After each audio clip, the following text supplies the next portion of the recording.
Hi, guys. Welcome back to the Baseline. Thank you so much for joining me. Hope you guys are having a great day, a great night, great life. So, can you feel it right now? It's that low grade disbelief humming beneath all these headlines that we're watching. The government's shut down, paychecks are frozen, grocery prices, they just keep climbing and climbing. And somewhere underneath a golden chandelier at Mar-a-Lago, $1,000 bottle of wine just popped open. So, what we're going to try to crack open today is the paid silence and how they drown you in distraction. Now, reports say President Donald Trump is hosting a $1 million, let me say it again, $1 million per person fundraiser this Friday. And he's doing this while federal workers wait for back pay. $1 million per chair. The cost of a small home nowadays, just to be near the man who helped drive the shutdown. He now fundraises through. Now, if irony could be taxed, we'd balance the budget by noon today. But that's how power works in America, at least for right now, right? Because when the lights go out in Washington, the real deals move to Palm Beach. And as for the rest of us, we're left watching food prices rise again. The new quiet panic, right? Now, the Wall Street Journal reports shoppers literally saying, "What the HELL" at the register. And they're pushing grocery carts back because they can't afford the food. It's the 2025 version of COVID stockpiling. I mean, it's like the same shelves, the same feeling of fear, only this time the virus isn't some type of COVID, it's the actual policy. Now, meanwhile, far from Mar-a-Lago and its marble floors, an Alaskan village called Kipnuk just drowned in complete bureaucratic neglect.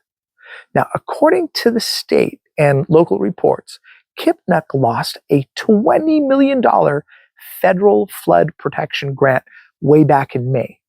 Now, it was cut by the Trump administration after labeling it wasteful DEI spending. Now, last weekend, a typhoon-driven flood hit that same region. Homes were destroyed, guys. People were stranded. Lives were lost. It's tragedy by spreadsheet. The kind where ideology replaces engineering and someone else pays the price, I guess. And here's the part that really twists the knife. This wasn't an accident. It's a pattern. Now, a lot of critics note the same thing happened in Texas last year when local MAGA officials redirected emergency system funds. And they called them, this is crazy, too woke. And it wasn't that long ago that happened to Texas. Now, turns out gravity doesn't care about anyone's politics. Water still finds the cracks people refuse to fix. Now, pause with me for just a second, because you might be wondering, how does a story like Kipnuk barely make a ripple on mainstream news? Why are the top headlines filled with shiny nonsense about naked bicyclists in Portland instead of flooded families in Alaska? It's nuts. And here's what media analysts point to: money. Recent disclosures show the Department of Homeland Security under Secretary Kristi Noem spent roughly $51 million on what critics call pro-administration ad campaigns. Technically, they're public service announcements, but they air on the same networks that might otherwise investigate government failures. So, when you ask this question, why didn't I hear about this? Well, follow the ad buy. You don't need to censor a newsroom when you're paying its bills. That's the hidden system right there, right in front of us all. It's the soft corruption. And power doesn't always kick the door down.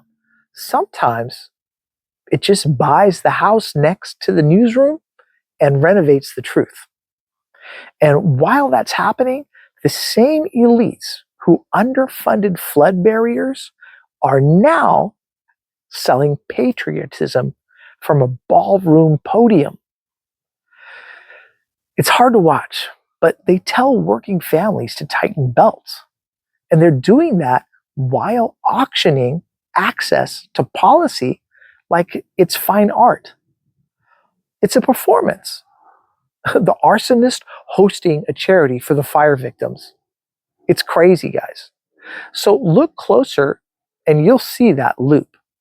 Cut the safety net, blame woke waste, run propaganda ads to celebrate the cuts, hold a fundraiser to refill campaign coffers with savings, then call the outrage fake news.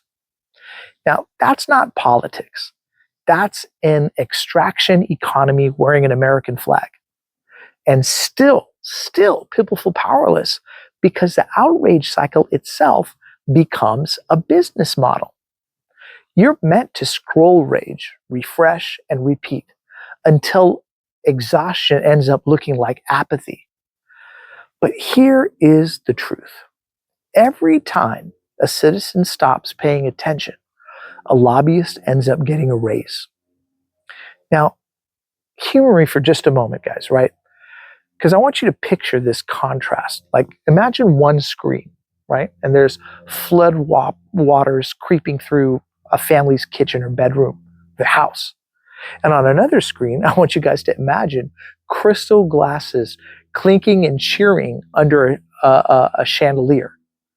Both scenes are America the same week during the same shutdown.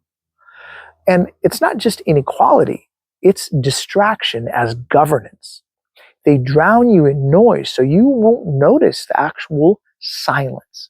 The silence of missing oversight reports, of canceled grants, of unpaid workers, unaired investigations. And yet, beneath all that silence, people are still connecting the dots, which is awesome, which is you right now watching this. Thank God, because you're proof the distraction machine doesn't work on everybody. Because every empire that hid behind spectacle eventually had to face reality. The Romans had bread and circuses. We in the United States, the United States Empire, we have billion-dollar fundraisers and 30-second attack ads. Different costumes, same script. And every time the curtain falls, when ordinary people stop clapping. So that's where hope lives. And here's where hope lives as well, because you can't buy curiosity. You can't suppress empathy. The more we ask who benefits, who profits, who writes the checks, the faster all this fog is going to lift. Now, the system runs on silence, but the truth runs on volume. So I encourage you guys to talk, share, question all this stuff, because power isn't lost. It's taken when all of us stop looking. And as far as those gold chandelier rooms, history always turns off those lights. So stay loud, guys, stay curious, and we'll catch you on the next round of the baseline. All right, thank you guys so much for watching. Cheers, everybody.